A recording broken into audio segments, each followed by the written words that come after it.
Il est évident que ce n'est pas un plan en lui seul qui va régler le problème du chômage. Le ministre de l'économie s'est déjà montré plus convaincu pour défendre le gouvernement. Mais sur le plan chômage présenté la veille par François Hollande, il assure le service minimum. On ne répond pas à tout, on ne répondra pas à tout dans les 3 mois. Des désillusions liées à une déception. La loi d'urgence contre le chômage qu'il proposait n'a pas été retenue par l'exécutif. Pour François Hollande et Manuel Valls, pas question notamment de faciliter les licenciements économiques. Quelques jours plus tôt, Emmanuel Macron avait aussi dû renoncer à sa loi Macron 2, fusionnée avec un autre projet.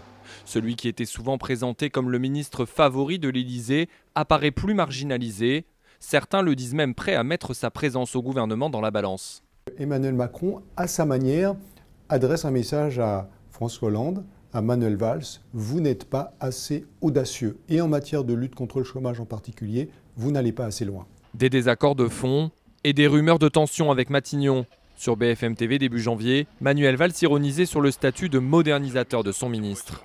Moi aussi j'ai incarné le renouvellement, le changement, vous savez ça passe vite. Mais le locataire de Bercy sait qu'il peut compter sur sa grande popularité parmi les Français, confirmée par tous les sondages. Un atout précieux qui pourrait servir la gauche à un peu plus d'1 an de la présidentielle.